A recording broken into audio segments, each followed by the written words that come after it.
Okay, let's unpack this. We often talk about crime as a function of, morality or poverty or policing, but we rarely consider it as a purely mathematical problem.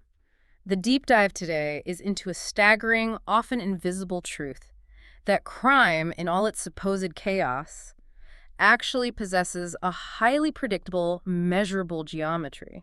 It's a fascinating way to flip the script on how we view deviance. Yeah. We imagine these spontaneous individual acts, but decades of really intensive empirical research show that criminal activity, it distributes itself geographically, socially, and temporally within modern cities with an almost clockwork radiality. It's basically an ecological phenomenon. Exactly. We've pulled together a ton of dense foundational research, a lot of it from the deep roots of what they call criminal and geography, or crime geography, Well, especially from some pioneering European studies, and it forces us to look beyond just the simple police reports. So our mission today is clear. We want to synthesize all this complex empirical data to find the where and, more importantly, the why it matters in urban life. We need to understand how researchers map both the visible crime and that vast, hidden reality, and then identify the factors from housing quality to, deep economic structures that fundamentally shape this criminal geography. and then, of course, analyze what that means for policy, for law enforcement, for city planning. Exactly. We're essentially exploring the city as a landscape of opportunity and risk, where social patterns aren't just abstract concepts, they're physically imprinted onto the map. The map, in this context, it becomes the ultimate source of insight. It details the precise relationship between physical space, social structure, criminal activity, and the public's own perception of safety. This isn't just about finding hotspots. It's about understanding the entire underlying structure of urban deviance. So the core premise is that crime isn't random, it's patterned. When did researchers first realize they needed to, put pencil to map? What are the historical foundations for this really analytical approach? Well, the tradition of spatial analysis is surprisingly old. It traces back well into the 19th century. You have figures like André Michel Gary in France and later Franz von Liszt in Germany who recognized early on that any effective strategy against crime needed a geographical understanding. They basically insisted that treating a whole nation or even a big city as some kind of uniform block was just criminologically illiterate. You had to look at the regional differences. And Gary's work is so foundational because it gave us some of the first real empirical evidence for this, right? Using data from early census and court records. So tell us about his regional analysis of France. Okay, so Gary divided France into 5 distinct regions. And what he found was this profound link between the regional socioeconomic structure and the dominant type of crime. He showed that crime types were, regionally specific. For instance, the northern region, which was more urbanized, more industrialized, it showed a substantially higher percentage of property crimes. We're talking theft, embezzlement, arson, basically crimes against accumulated capital. Okay, so crime against things. And what about when he looked south into the more agrarian regions? It was this statistical inverse. The southern region showed a high prevalence of personal offenses. Homicide, rape, assault.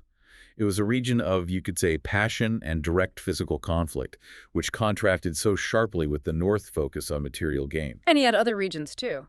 Yep. He also noted a west region, which was low in both categories, often attributed to these deeply entrenched, low-mobility communities, and an east region that was, right around the national average. That immediately just invalidates the idea of a universal criminal behavior. It shows that the structure of the economy really dictates the nature of the crime. So capitalism generates property crime, while these high-contact agrarian societies generate personal crime. And this geographical analysis even extended to time. Gary observed the annual rise of sexual offenses and assaults during the summer months, but crucially, he attributed this surge not primarily to heat, which is what you'd assume. The common assumption, yeah. Right. But to the increased social contact and opportunity that comes with longer daylight hours. People are simply out and about interacting more often. Before we jump into the 20th century, I think it's important to connect the scientific mapping approach to the broader cultural shift that was happening back then. You see this desire to find objective truths through science reflected everywhere, even in popular media that was trying to educate the new middle class. Oh, absolutely. The mid to late 19th century saw science just aggressively entering the judicial sphere. You can see this in magazines like Die Gartenlobe. They weren't just interested in sensational crime stories. They used these narratives to anchor legal development, often contrasting, say, older, harsher German prison practices with newer, more humane reforms that were supported by a scientific understanding of the human mind. And they champion these emerging scientific methods as the objective solution to the problem of crime. They did. They highlighted cases like the famous Palmer poisoning, where this English chemist, Dr. Taylor, analyzed a victim's stomach to detect strychnine. It framed chemistry as the ultimate objective solver of mysteries, something far more reliable than, subjective eyewitness testimony. They also championed new visual technologies like microscopy and photography, specifically photogalvanography, Oh, I photography. because the photograph promised an objective, unbiased record. It established science as a necessary component of modern bourgeois knowledge culture. And all of that really sets the stage for the highly empirical, data-driven approach of the 20th century. That's a perfect segue. So the 20th century, the American Chicago School picks up this geographical baton and focuses its lens specifically on the intense, rapid growth of the modern city. This gave us the concept of natural areas, right? Defined by Shaw and Burgess. Exactly. The Chicago School was reacting to an environment that was just exploding with immigration and industrialization. They argued that cities develop these naturally grown areas through processes of growth, competition, and succession. These natural areas districts, defined by stockyards or railroads, industry, or dense residential slums, they were characterized by unique geographic, social, and cultural traits. They weren't planned by City Hall, they emerged organically. And this led to that seminal delinquency areas study by Shaw and McKay, where they meticulously mapped juvenile crime across major U.S. cities like Chicago, Boston, Philadelphia. What did these high delinquency districts actually look like? Visually, they were almost always located in what they called the zone of transition, that industrial ring right outside the central business district. And they were defined by physical decay. Abandoned factories, overcrowding, severe housing deterioration. Shaw and McKay found these districts were consistently marked by high rates of juvenile delinquency and truancy. But the correlation was social too, right? Oh, definitely. These areas simultaneously suffered from high infant mortality, acute tuberculosis rates, families heavily reliant on state aid, and just a distinct lack of basic social infrastructure like parks or community centers. Okay, so here's where the insight that truly shifted criminology occurs. The focus moves from the moral failing of the person to the ecological failing of the environment. Shaw and McKay found that the delinquency rate remained stubbornly and persistently high in these geographical areas, regardless of the ethnic composition of the residents. This is the moment. This is when geography superseded demography and predicted power. The areas remained criminal hotspots, whether the residents were first German, then Irish, then Polish, then Italian immigrants, or later African-American migrants. The rate of criminal activity persisted even as the population totally turned over. Which led to the conclusion that the space itself might be generating the criminality. Exactly. Acting as a constant source of social disorganization and, you could say, criminal infection, or that the physical and economic landscape of the area just consistently attracted marginalized people, creating an environment where crime was the learned norm. So the geometry of the environment defines the geometry of the crime. But to accurately measure this, you can't just rely on raw police tallies from huge city districts. That's meaningless. You need microdata. Absolutely. Moving into modern spatial measurement, you need metrics that avoid the ecological fallacy of comparing these large, non-homogeneous areas. Researchers rely on two standard metrics for this. Okay, so first we have crime density, or Kriminalitätsdichte, which is just the number of offenses per unit of area, often per hectare. It tells us about the concentration of activity. And second, the frequency rate, or Häufigkeitsziffer, which standardizes the number of offenses per, say, 100,000 inhabitants. A high crime density often just tells you where the busy city center is, but the frequency rate gives us the actual risk for the people who live or work there relative to their numbers. And the research really stresses the need to shrink that measurement unit down, way down. Large units just blurred the data, making any kind of policy intervention imprecise. The resolution has to be incredibly fine. The analysis becomes infinitely sharper when researchers move down to the level of the statistical residential plot, or even the statistical residential block. This granularity lets police see patterns within a single street that would be completely obscured at the district level. We're talking about moving beyond the old pinboard map technique toward real-time, highly granular, data-driven mapping. a technique that was already being used decades ago in major cities. So the key takeaway from this foundation is that persistent high crime is fundamentally a fixed geographic feature. It's defined by the area's social and economic ecology, not by the transient individuals who happen to be passing through it. Right. So part I focused on where the crime occurs, fixed points on the map.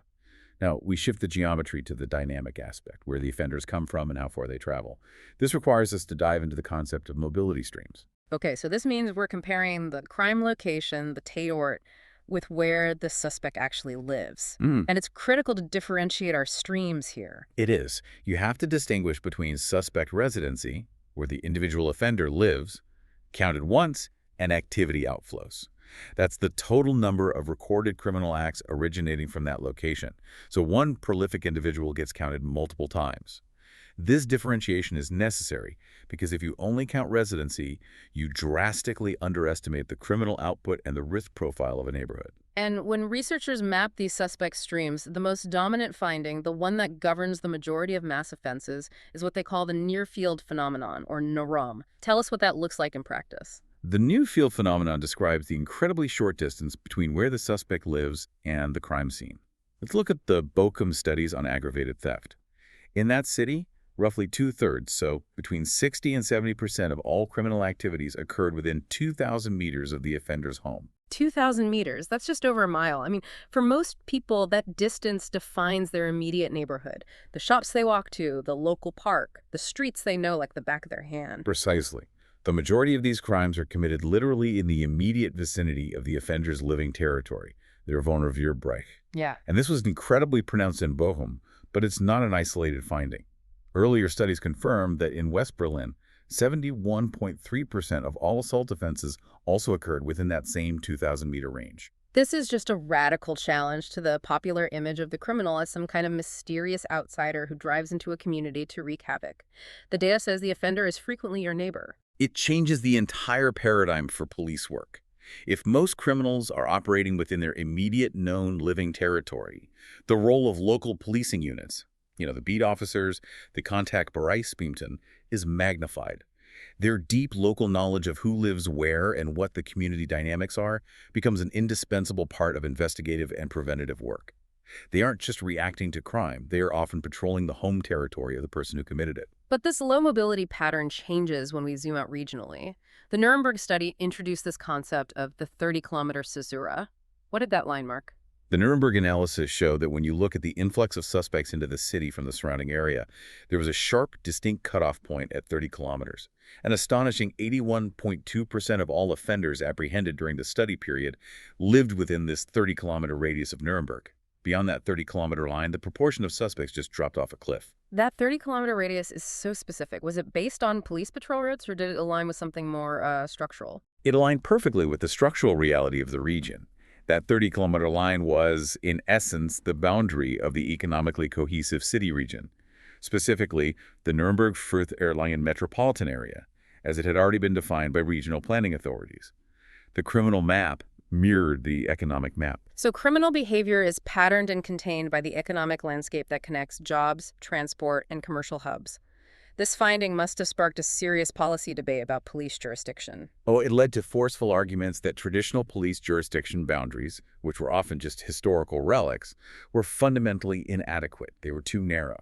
Criminologists argued that police operational boundaries needed to align with these criminal geographic and economic realities. The natural conclusion was a call for regional police units, whose jurisdiction would track these natural 30-kilometer criminal and economic regions. Okay, I have to introduce a point of critical friction here, though. This data is from the mid-20th century. Given the explosive growth of, high-speed rail, regional highways, and modern urban sprawl, where cities diffuse instead of concentrate, how confident can we be that a rigid 30-kilometer caesura still applies today? That is a crucial question.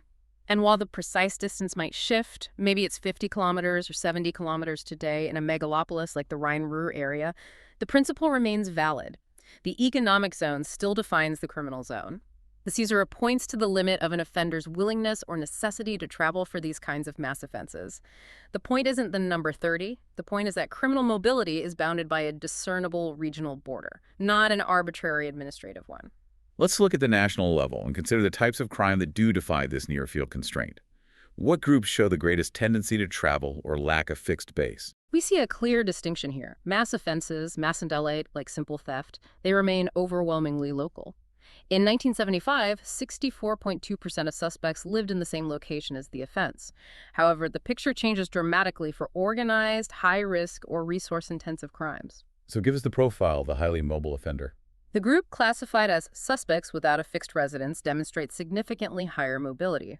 This group was 6.3% of simple theft suspects, but for aggravated theft, it jumped to 11.2%. And for robberies targeting financial institutions, the rates just soared because these crimes require high anonymity and a rapid escape route across police jurisdictions. Bank and post office robbery suspects, 13.7%, were without a fixed residence, and robbery of currency or value transport was highest at 18.9%. That is logical. I mean, these are high-risk, high-reward crimes, and success depends entirely on neutralizing that near-field constraint. Anonymity and the ability to get out of the region are paramount. Exactly. Other groups showing high mobility include vehicle thieves. Only 54.9% lived where the crime happened, so they're specifically traveling to steal cars and pickpockets, where nearly one-fifth of those caught had no fixed residence. This variation dictates that police strategy has to be surgical. Intense local engagement for neighborhood crime, and regional or even interstate cooperation for organized high-mobility crime. Okay, so up until now, we've been discussing registered crime, the Hellfeld, the visible part of the criminal reality. But the chilling realization that grounds all modern crime geography is that official police statistics are profoundly inadequate because they miss the vast majority of criminal activity. The dark figure, or Dunkelfeld. The dark figure is the volume of crime that is never reported to or discovered by law enforcement. To measure this hidden reality, researchers have to turn to sophisticated tools like victim surveys or Opferbefragung. Without these, we're just flying blind. We can't understand the true volume of crime or what people's actual experience with deviance is. And the numbers from those mid-1970s studies, the Bochum and Göttingen data, they revealed a hidden reality that fundamentally changes the scale of the problem. What were the ratios of reported versus unreported crime? The ratios. They reveal a massive disparity. For aggravated theft, the ratio of announced or registered crimes to unreported crimes was 1 announced crime to 2 unreported. A 1-to-2 ratio is already significant, but for simple theft, the ratio was 1-to-6. 6 times as many simple thefts occurred as were ever reported to police. That means crime stats were only capturing about 14% of the activity for that offense type. That's right, and for assaults, Körperverletzung, the dark figure was even larger, 1 announced, 8 unreported. A 1-to-8 ratio. Overall, for the crime type studied in Bochum, the number of actual crimes, which was estimated around 60,000, was approximately 4 times the registered number of just 13,000. That gap between perceived and actual crime is the dark figure. Historically, some theories assume this, constancy hypothesis, that the ratio between reported and unreported crime was constant across different areas. So if visible crime went up, hidden crime went up proportionally. Does the geographic data support that? Absolutely not.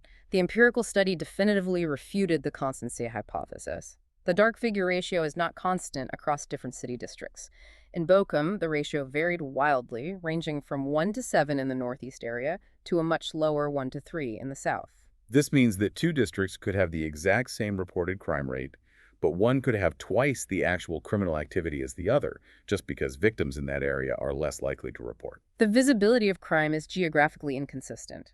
This led to a modified, more accurate hypothesis. High reported crime rates, the Hellfeld, they do tend to correlate with high unreported crime rates, the Dunkelfeld. But the relationship varies so dramatically that studying the dark figure geographically is absolutely essential for policy. The belief that the dark figure doesn't matter because it is everywhere the same is a comforting but factually incorrect myth.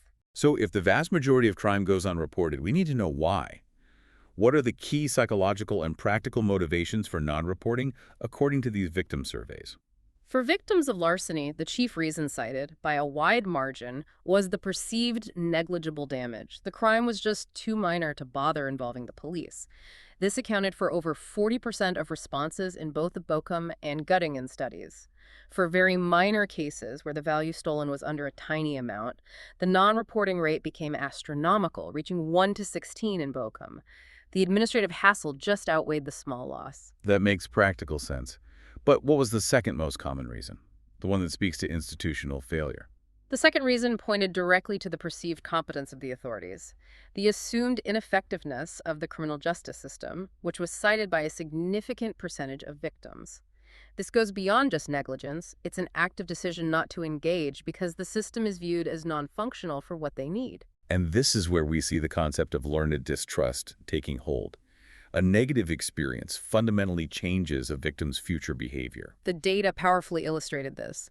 Victims who had reported a crime previously and so had encountered the police and court system were significantly more likely to cite the ineffectiveness of the system. We're talking 39.5% of them gave that as their reason for not reporting a subsequent incident, compared to only 15.9% of those without prior reporting experience.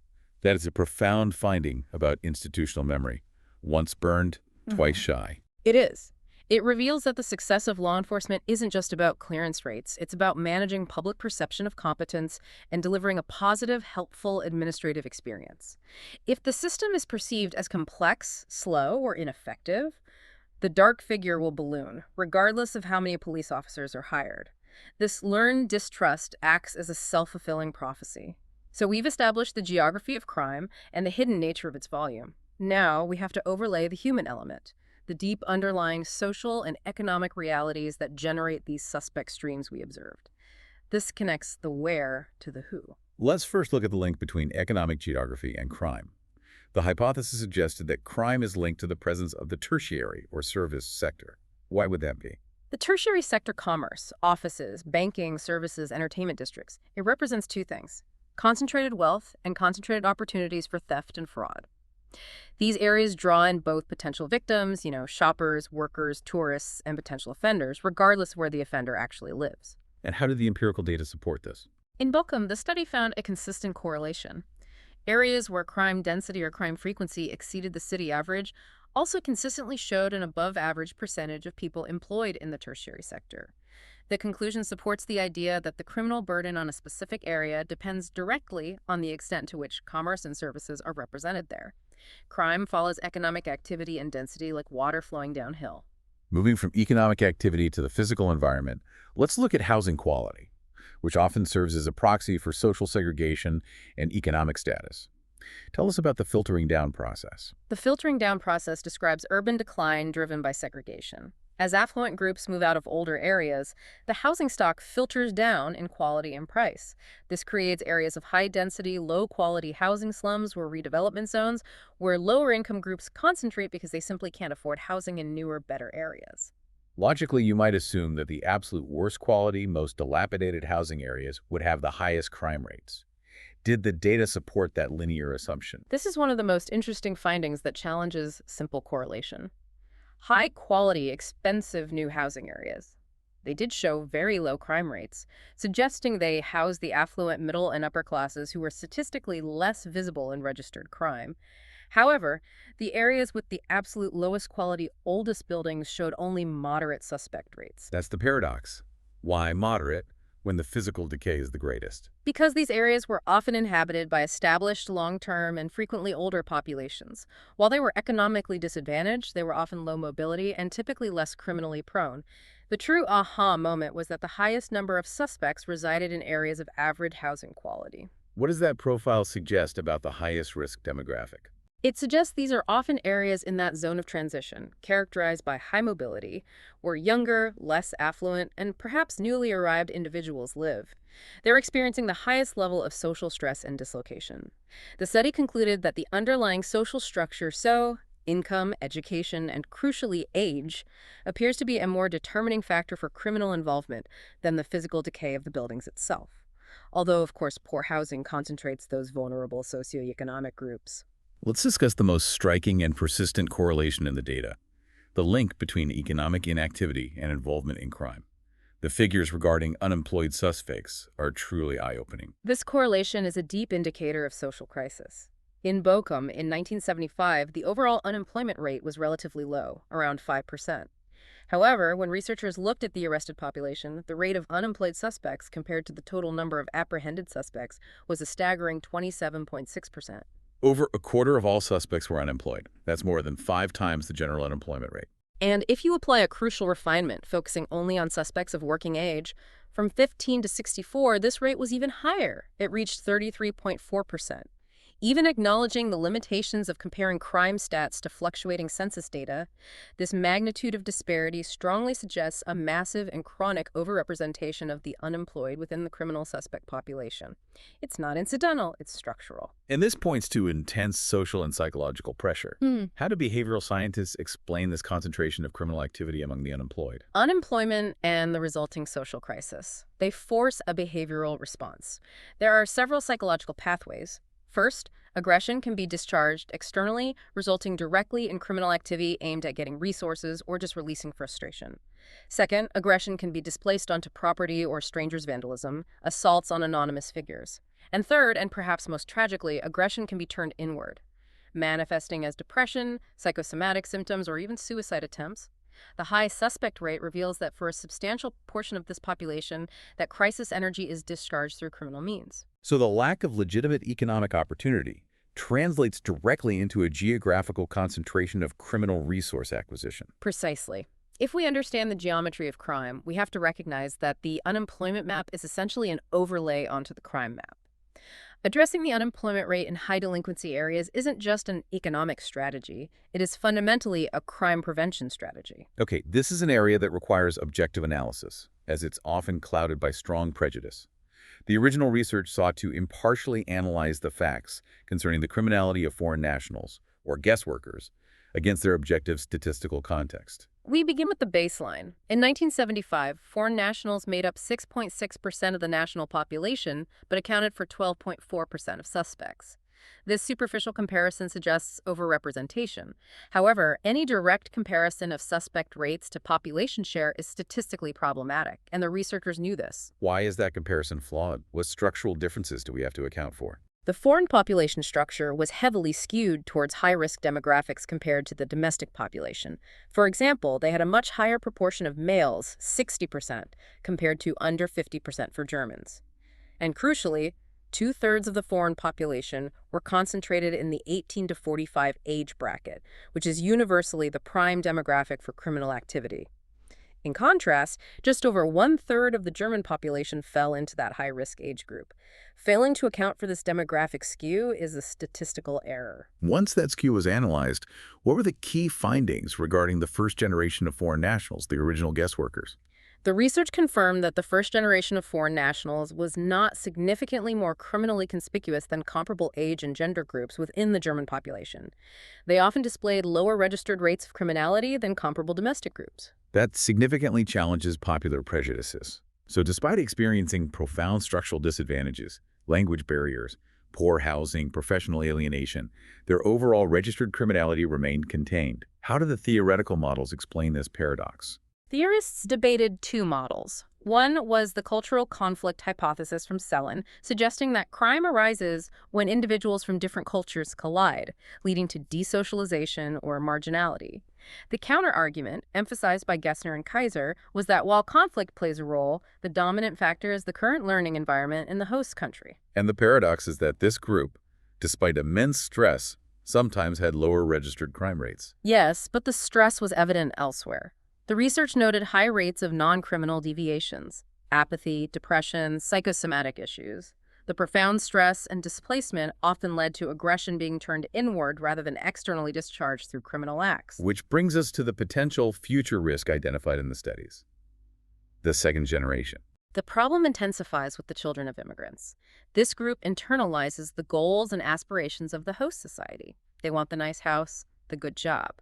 But they often lack the means due to insufficient schooling, limited social capital, and discrimination to achieve them.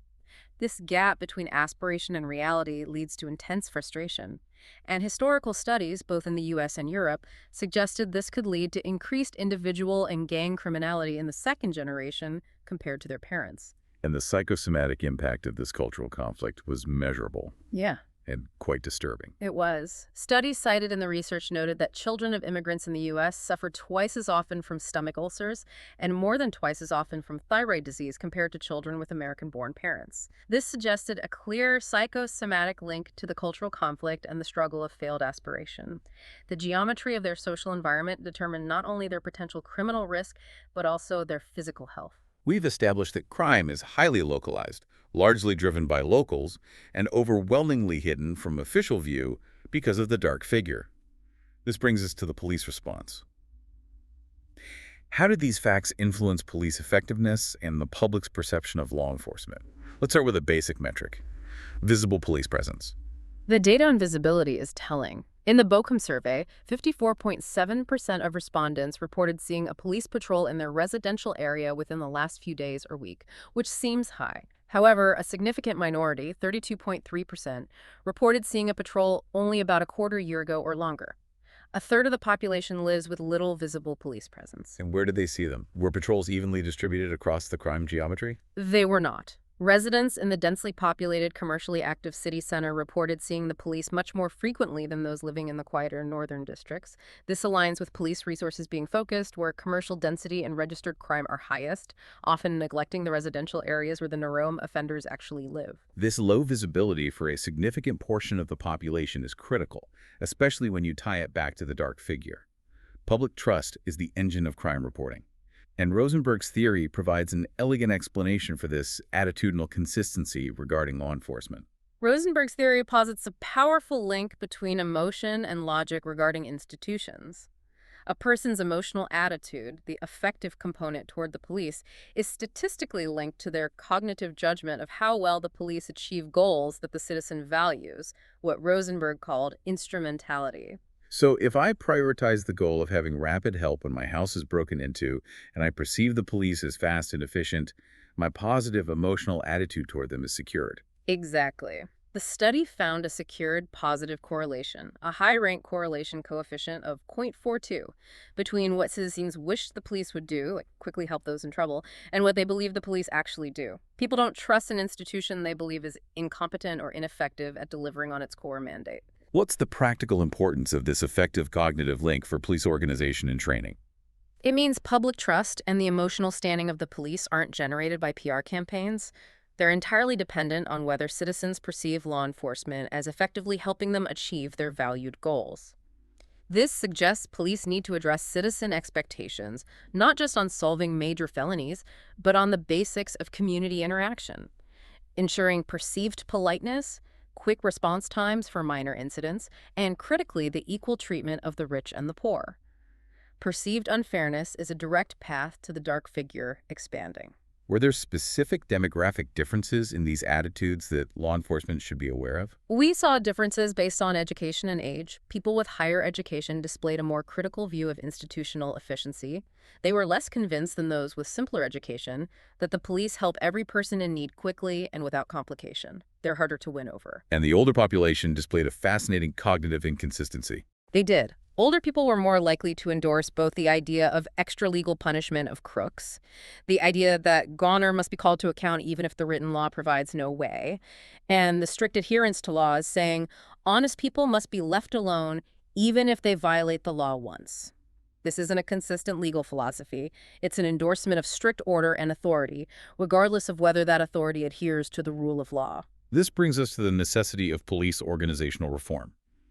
If the crime problem is geometric, local, social, and mobile, but the police structure is archaic, what changes were proposed to align police work with the data? The primary challenge was that police work was historically too focused on repression-solving crimes after they occurred, rather than prevention. This led to a massive imbalance of resources. The geographic data demanded a structural shift. And one major reform involved internal organizational integration. Right. The Berliner police reform, started in 1974, aimed for organizational integration of the uniformed police, the Schutzpolizei, and the criminal investigators, the Kriminalpolizei. The goal was to overcome administrative silos, improve information flow between patrol officers and detectives, and better align resources based on geographic data. The approach heavily utilized criminal geographic analysis to deploy patrols based on density and frequency maps, not just on historical deployment habits. But repression and better deployment alone aren't enough when crime is driven by social factors like unemployment and neighborhood decay. This is where the police social prevention models, pioneered in the U.S., offered a template for integration. The studies highlighted two crucial American models for prevention. First, the Chicago Area Project, CAP, a highly influential delinquency prevention prototype dating back to the 1930s. The CIP was built on the premise of fostering local community capacity. It relied on local committees to organize social services, babysitting, youth work, camps, school tutoring, and critically, it used indigenous workers, people from the neighborhood itself. So the core philosophy of CIP wasn't about imposing order from the outside, but fostering social order from the inside. Exactly. It recognized that if the space itself was generating criminality, the community needed internal social inoculation. The second model was the Police Social Service Program, SSP, tested in the Chicago suburbs. The crucial element here was a specialized social worker police team. The social worker was organizationally independent of the police, a vital feature to protect confidentiality and client trust, but cooperated closely on cases involving family conflict or youth trouble. That model essentially creates a firewall that allows the police to fulfill their repressive mandate while seamlessly integrating social work services for long-term prevention. It demonstrated that law enforcement could effectively integrate social work services, addressing the deep social causes of deviance, housing problems, family distress, joblessness, rather than just reacting to the repressive after effects. These models showed that the geometry of prevention has to match the geometry of the problem. We've mapped the physical, social, and political geometry of crime. Let's conclude by looking at the final dimension, time, and how technology transformed the study of crime geography. We already saw, going back to Gary, that time influences activity. Absolutely. Gary observed the effect of long daylight hours. Modern analysis confirms that there is a temporal geometry to crime that cycles annually. Researchers observed a consistent phenomenon, the summer minimum. Crime rates tend to rise from the start of the year, peak in May, and then fall significantly, hitting a low point in August or September. The summer minimum. Why this dramatic dip when schools are out and social contact is theoretically high? It's a population displacement effect. The summer minimum aligns almost perfectly with the summer vacation period. During this time, densely populated urban areas, the ballistic centers of high density and high opportunity, empty out as residents travel. This decrease in population density leads to a marked decrease in both victim availability and offender density. The result is lower overall criminal activity. The opportunity structure just radically shifts when the residents leave. That makes sense. The geometry of the crime follows the geometry of the people. Correct. Other major holidays like Easter or Christmas, they don't show a comparable effect, because they're shorter and result in less pronounced, sustained population shifts out of the city centers. The kind of rigorous analysis we've been discussing, down to the residential plot and across entire regions, that must have required a revolution in how police collected and used information. Yet to move past manually plotting pins on maps? This is where the conversation turns to the future of law enforcement data administration. The research pointed toward the ongoing development of the National Electronic Information System for Police, INTOL, and the planned Offense Offenders File. This was a monumental leap forward. What capability did this computerization promise that the old manual methods lacked? It was the ability to correlate dozens of variables simultaneously and rapidly. The system allowed for the detailed correlation of offense descriptions, victim data, perpetrator data, modus operandi, and action radius, the movement patterns we discussed earlier. This moved police organizations far beyond the limitations of simple, aggregated crime statistics. So, in essence, the computer could instantly generate the sophisticated geographic maps that criminologists previously spent years manually calculating. Precisely. Instead of manually plotting pins, police could rapidly generate detailed thematic crime maps showing density, frequency, and suspect rates for any given area. This made the traditional pinboard map technique truly obsolete, enabling much faster, more precise strategic planning and deployment that tracked the geometry of crime in near real time. It transformed criminal geography from an academic exercise into a practical, daily policing tool. This deep dive into the geometry of crime has revealed a reality that's just far more structured than the headlines suggest. We learned that crime is fundamentally a local, predictable phenomenon, dictated by underlying social and economic geometry. We discovered that non-reporting drastically alters our understanding of true crime volume, and that public trust in law enforcement isn't about image. It's a cold, hard calculation of their perceived competence in meeting citizen goals. The empirical studies forced us to conclude that administrative structures like historical police borders or the rigid organizational divide between uniformed patrol and detectives, they have to align with the fluid, data-driven realities of criminal and social geography. From the 2,000-meter near-field phenomenon defining local theft to the 30-kilometer economic ring that bounds regional offenses, the map is truly the message. And I think the most important insight we gained is that for mass offenses, the vast majority of criminality occurs in our immediate environment, our neighborhoods, committed by locals against locals, often driven by intense social issues like unemployment and housing segregation. So crime is predominantly a local problem, and we saw how effective community-based models like the Chicago Area Project were at social inoculation. What does that imply about the necessary shift in resource allocation? Should we be prioritizing funding purely external repressive police intervention, or should the primary investment in reducing crime be shifted towards deep, indigenous, community-based social engagement? The data tells us the latter. The greatest gains in reducing violence and property crime might not come from faster squad cars or more arrests, but from investing in the local social infrastructure of babysitting programs, tutoring, youth outreach. Because ultimately, solving the geometry of crime requires repairing the geometry of the community.